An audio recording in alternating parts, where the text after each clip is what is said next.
Good afternoon, and welcome to the City Club of Cleveland, where the First Amendment guarantee of free speech is cherished and celebrated. That guarantee seems all the more special today, September 11th, as we remember the anniversary of that tragic and historic day 8 years ago. We are proud that the City Club of Cleveland is the oldest continuous free speech forum in the country. Today, it is the club's great honor to have as its speaker Annette Gordon-Reed, the 2009 Pulitzer Prize winner in history for her book, The Hemingses of Monticello, An American Family. And yes, it is Monticello, not Monticello. I got that from our speaker. In announcing the prize, the Pulitzer Committee described the book as a painstaking exploration of a sprawling, multi-generation slave family that casts provocative new light on the relationship between Sally Hemings and her master, Thomas Jefferson. Ms. Gordon-Reed's work has been described as brilliant by The New Yorker, and she is recognized as one of our country's most distinguished presidential scholars. She grew up in segregated East Texas and became fascinated with Thomas Jefferson while she was still in elementary school. She continued her study of him while she was an undergraduate at Dartmouth and went on to graduate school, to Harvard Law School. Since 1992, she has been a professor of law at New York Law School and is currently with the Department of History, also at Rutgers University. But it was in 1997, with her first book, Thomas Jefferson and Sally Hemings, An American Controversy, that she first sparked the debate over the long glossed over issue of the nature of the third president's relationship with his slave Sally Hemings. She went on to co-author Vernon Can Read, a memoir, with presidential confidant and civil rights leader Vernon Jordan.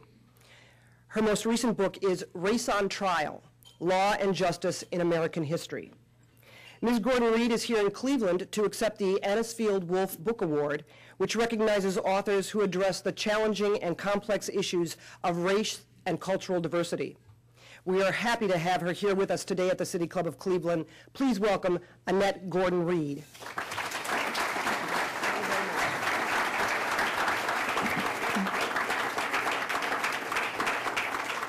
Thank you, Jane, for the wonderful introduction. It's an honor for me to be here at the City Club of Cleveland, going out looking at all the pictures on the wall. There's such illustrious company that I joined here, somewhat a daunting task, and I don't think I've ever been announced with a bell. I was fascinated, but it was sort of shocking there. I didn't expect that one to happen. I think he may have referred to that, but I thought you were speaking metaphorically. But you actually meant an actual gong, bell. So I think it's kind of cool. Last night's ceremony was wonderful, the Anisfield-Wolf Book Award, and one of the things that I said was that it was such an honor there to receive an award, given the nature of the award, that it's an award about diversity and trying to foster people's sense of community and for people to learn about one another and issues involving race and diversity. It's something that has bedeviled the United States from the very, very beginning. And it was especially fitting. I was hoping I would win the award because that's exactly what I try to do in this book, The Hemingses of Monticello. It's a very long book, but I'm told it's a readable book. A readable book that explores this question of race and slavery and America's origins through this one family. And as Jane mentioned, I had written a book in 1997, Thomas Jefferson and Sally Hemings, An American Controversy, which was much more an analytical book. It was looking at how historians had talked about the subject of Thomas Jefferson and Sally Hemings. So it was really me looking at other people's work and talking about this and trying to see why it was that I felt that the story of enslaved people was given short shrift compared to the story of Jefferson's family, their explanation for what had gone on between Thomas Jefferson and Sally Hemings, which was, in effect, nothing had gone on between them. That was the official Jefferson family line and the line of historians who had written about this for many, many years. And so it wasn't about whether or not Tom and Sally had an affair. It really was about how black people's words were received in the writing of history. And I got the idea when I was working on this book that one of the reasons it was easy to dismiss the Hemings family story, because not only was it Jefferson's enemies who talked about Sally Hemings, it was actually members of the Hemings family, that this was a part of their family history, that they were descended from Thomas Jefferson and Sally Hemings. And one of the reasons it sort of came to me that it was not just a question of race, it was a difference in understandings about how black people's words were heard versus whites. It was that people didn't know anything about the Hemings family.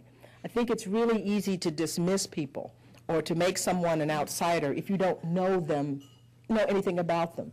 In my neighborhood in New York, which there are thousands, millions of people, when you meet someone, I see them all the time. You know, there have been people I could have been passing every day and never noticed them. But when you have a connection to people, that personal connection, then you see them in ways that you don't see them otherwise. And so what I thought I should do was to write a book that brought the Hemingses, as much as I could, alive, make them individual people, not just generic enslaved people, but people as individuals. I think one of the things that happens or has happened in the writings about slavery is that enslaved people are seen as a monolith, a group.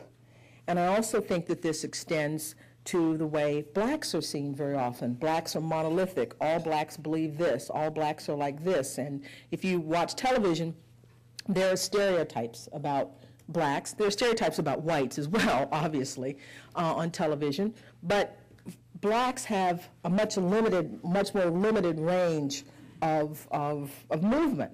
Blacks are, you see a black character, you know pretty much what they're going to do, what they're going to say, how they're going to sound, how they're going to be portrayed. If there may be 4 ways for black people to be, there may be 25 ways for white people to be. But there's many different types of black people, individual types of black people, as there are white people.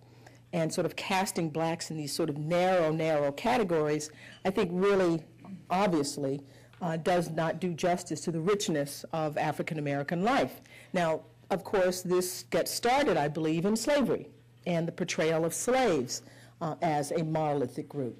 And people who were sort of focusing in on the fact of slavery, which is an important fact, and a salient fact, and you can't forget it, but there were individual people who lived under that system, and individual people who responded to their circumstances in individual ways. So I think that there's a time and a purpose to think about blacks as a group, enslaved people as a group, but there's also a time to think about them as individuals, and that's what I wanted to try to do in this book. And I knew that I would be able to do that because, unlike many other African American people who were enslaved during the first part of this country's history, there was a good amount of information about the Hemingses.